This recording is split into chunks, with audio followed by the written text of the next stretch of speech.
Hey guys, welcome to Practical Home Projects. Today we're going to share with you 10 tips that we picked up when we were doing our cabinet install project. There's a number of different styles of cabinets out there on the market. We have frameless cabinets, so if you have a different style, then most of these tips should still be applicable to you, but you may have some additional considerations. There's really two big considerations when hanging your cabinets. So the first one is that you want to have them positioned exactly where you want them in three-dimensional space. So you want to make sure they're perfectly level, and you want to make sure that their alignment next to each other and their alignment next to other pieces of your kitchen is exactly where you want them. And then the second piece is that you want to find a way to securely mount them in that exact location so that they'll be solid for years and years to come. We found a laser level to be invaluable for our kitchen cabinet project. So this specific model we picked because we wanted something that would have a wide enough range to hit our entire kitchen at once so we could level all the cabinets, as well as having both vertical and horizontal alignment. So this specific model has sort of two settings. So this setting is the laser coming straight out and it's not necessarily level. So if you were to tilt the laser, you can get whatever angle you want. But then of course it has the self-leveling mechanism so that you can kind of have the laser, maybe it's tilted a little bit and then you know that your laser lines are perfectly aligned horizontally and vertically. So right now I'm using just a stand that I bought separately, and that way I can set it to whatever height I need. The laser also came with this sort of magnetic mount, so you can put that on the side of your refrigerator, or if you're working outside you can put it on a truck, and then you can sort of swivel the laser to wherever you need it. And we bought this specifically for the kitchen project, but we've actually found it very helpful for a lot of other projects around the house, like hanging up pictures or lining up shelves or whatever as well. One tip you can use that will really make things a lot easier when you go to hang your cabinets is if you have the luxury of working with a drywall not installed yet, you can install blocking between the studs right at the level where you're going to need to put those screws in. So you can use 2x4s, 2x6s, 2x8s, and essentially put one in between every single stud, and that way when you go to put your cabinets, either the uppers or the lowers, you know that no matter where you put your screw, it's going to hit solid wood. What you can also do if you don't have the luxury of working pre-drywall is you can just put a piece of painter's tape and mark every single stud, and that way you at least know exactly where those screws need to go, and then you can nail the stud every single time. The way our kitchen was set up before, they had actually decided to put a long strip of wood on top of the drywall, and then that way they had something secure to mount the cabinets to. I am not a fan of that method because that leaves a little bit of a gap, and that was visible from the sides, and that will also kind of throw off the spacing of your countertop. You'll probably find when you're doing the planning for your cabinet layout that your cabinets don't perfectly fill up the space, and you may have an extra inch or two that you need to fill. So you can use a slim piece of wood called a filler panel to fill that gap.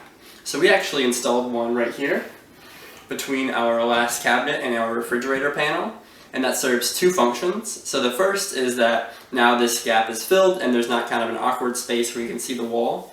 And second of all, now if I open up this cabinet door, the handle is not going to bang on the side of the refrigerator panel.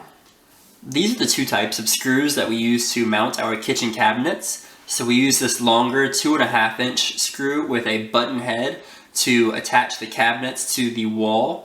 So I used a longer type of screw because I want to make sure that we have it long enough to go through the back of the cabinet plus the drywall and still have plenty of threads into the wood backing behind the drywall. And then I used this shorter type of screw to attach two adjacent cabinets. So the cabinet sidewall was 3/4 of an inch thick. So two of those side by side is 1.5 inches thick. So I need to stay under that thickness or else the tip will poke through. And then of course I chose a flathead type screw so that once it's screwed in, it'll be a perfectly flush finish. Both of these screws have a smooth shank at the top, and that design is very good for pulling two surfaces together because you don't have to worry about the teeth catching on, the outside surface. And these are also both star bit type screws, so that way I didn't have to keep going back and forth between two different types of bits. So here's a tip where you can learn from our mistake. So we had originally purchased these 99-cent cabinet clamps, and they were not nearly strong enough to hold the cabinet faces in line. So as we were trying to drill, the cabinets were kind of wiggling all over the place. So I highly recommend that you buy a decent set of clamps and make sure that whatever type of clamp you do get, that it has either plastic or rubber face so you don't scratch or dent the cabinets. Another cool trick I used when I was installing my upper cabinets was to drill either a 2x4 or a 1x4 directly into the wall and then rest those upper cabinets on top of it. So I actually used my laser level to find out exactly what height I needed, and then I installed this board maybe 1/8 of an inch too low, specifically so that I could use my shims to raise those cabinets up exactly where they needed to be. I did that because, you know, the board might have a couple of imperfections and I wanted my cabinets to be perfectly lined up. Now you might see professionals not use this board technique because they can have either 2 or 3 guys holding the cabinets in place, or they might have a specialized jack, but I thought this was a really handy way to do it since it was just me and one other person and we didn't have any special tools. We all know how important it is to keep the cabinet precisely where you need it in space before you bolt it down. So I like to use a lot of shims everywhere that I can. So I'll start by, on the base cabinet, putting 2 shims in the front 2 corners, and then if you have an accessible back corner, I'll put a shim back there too to kind of perfectly stabilize it. And then before I screw it in, I'll also check that top back edge, and if there's any gap there at all, I'll put a little bit of a shim there as well, so that when I screw it in, the screws don't pull the cabinet towards the wall. And you can use this same technique for the top cabinets as well. This next tip is to go ahead and start those screws in your cabinet before you even hang it up. Since the cabinets are pretty heavy, and especially if you have a limited number of people working with you, it really helps to go ahead and have those screws in the cabinet, and that way you can really focus on getting it perfectly positioned, and then you just push them right on in. Since in your previous step you already kind of either taped your studs or you have blocking behind the drywall, you know exactly where to put these screws. Ideally, the users of this kitchen won't be able to see all the screws that we use to hang the cabinets, but one way you can hide those screws that are right there at the front edge of the cabinets is to tuck them behind the hinges.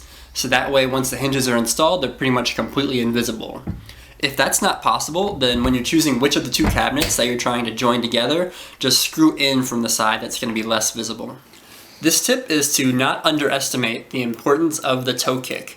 So I strongly prefer to keep one solid run of toe kick rather than having it split into sections for a single run of cabinets. I think that lends a sense of continuity and it looks a lot better.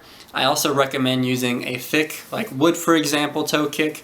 That's going to be a lot more durable than a thin sheet of plastic, as well as giving you a better air seal at the bottom. It will also be able to cover the transition of your flooring if you have a different type of flooring in your kitchen than you do underneath the cabinets. If you guys have any more questions about toe kicks, you can check out our toe kick video. Thanks for watching, guys. We really appreciate a like and subscribe if you found this content useful. And of course, please put any comments down in the section below if you have any additional tips for us or suggestions, or if you have a different type of cabinets and you had a totally different experience. Thanks, guys.